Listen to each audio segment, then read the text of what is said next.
But let's talk just for a brief moment about adding some of those other notes. Cool?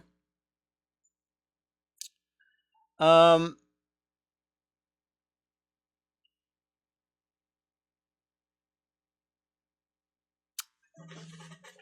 let's look at the very beginning, that first measure. You see the second chord, D minor 7 flat 5? Mm-hmm. Okay, now this one we learned before like this, and this is really a popular way. So go ahead and play D minor regular in the way we did last week. Mm-hmm. D minor 7.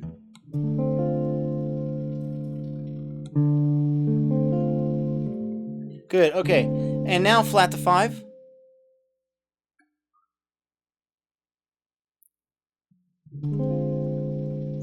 There we go.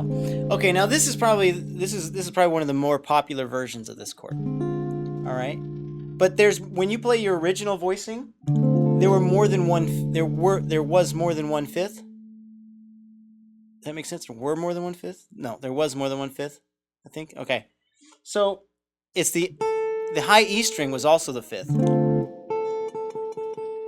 Now this is important because if we're going to change the fifth of or add a fifth of some kind to our new voicing, we're going to want to manipulate this note. All right. So go ahead and do D minor this way, the new way.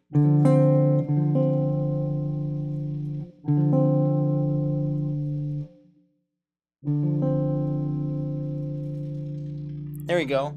Okay, now the way you've got it right here with your middle finger, you can play the fifth with your pinky if you want on the high E string. All right. Now, what this chord asks us to do, though, is to flat that 5, which means you're going to have to change your voicing a bit. You're going to have to use your ring finger and pinky on the low notes and your middle finger on the flat 5.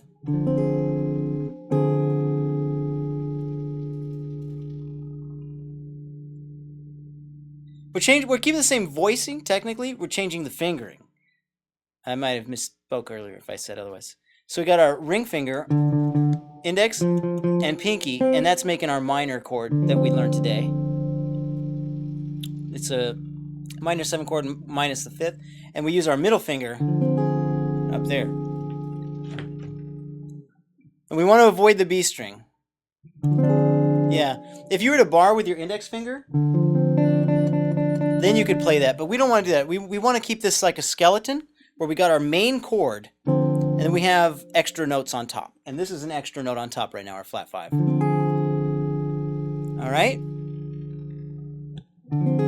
Now, given that information, you'll know how to play other chords as well. Like, for example, what if there was a chord that said play a D7 sharp 5?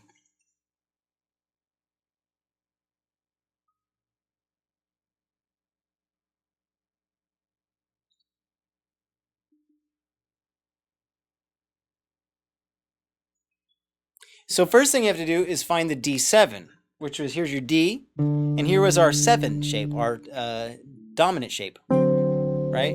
So it'd be like 5, 4, 5. And now, where was our fifth? Well, if you recall, it was on the 5th fret, in this case, on the high E string.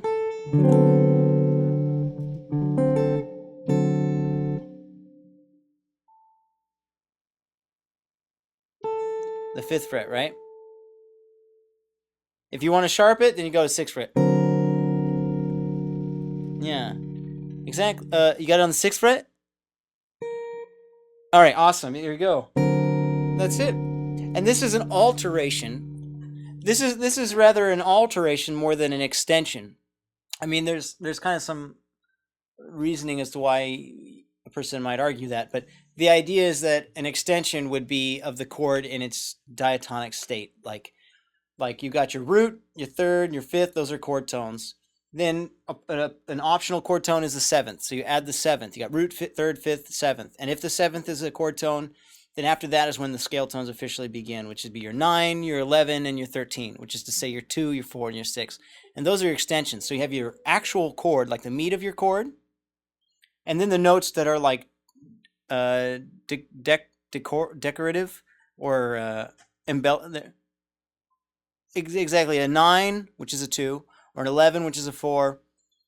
And then in other instances,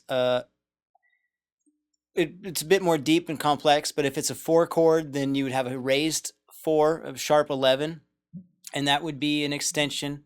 But in this case, the reason I'm calling the sharp 5 an alteration is because we're doing it on a dominant chord, and the dominant chord is the 5 chord, and the 5 chord is mixolydian, and that means it's like major scale with a flat 7, and that it means it has a regular 5 and a regular 6, and blah blah blah blah blah.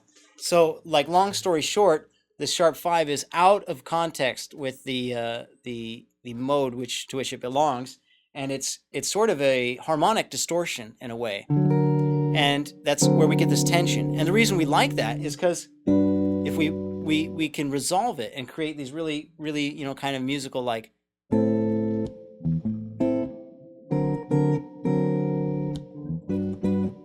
yeah.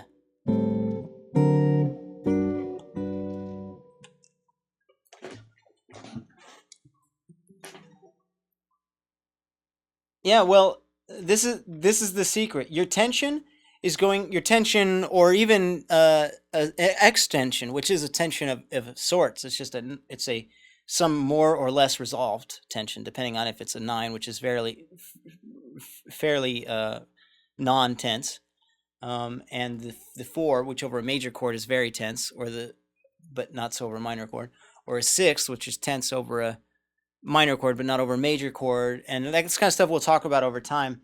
What's important to know this week is use these voicings to play songs.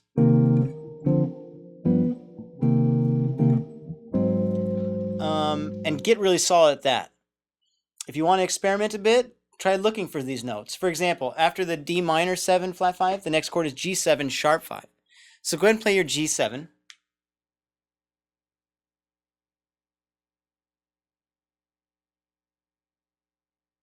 Okay, now do you remember where the 5th is? I mean, where the 5th would be?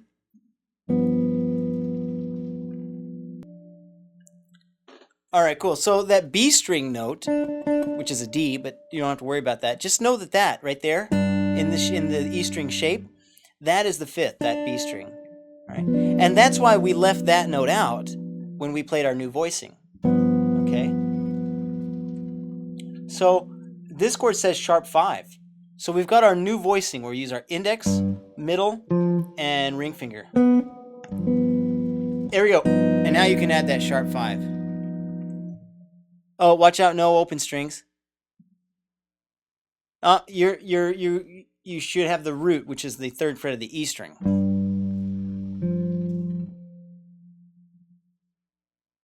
There you go. This is extremely popular, this chord. A lot of times in the real book, you'll see a 5 chord, meaning a dominant chord, and it's oftentimes going to follow up by a 1 chord. And when it does, they're probably going to tell you some kind of alteration. Most commonly, they'll tell you sharp 5. I mean, so it's just super common.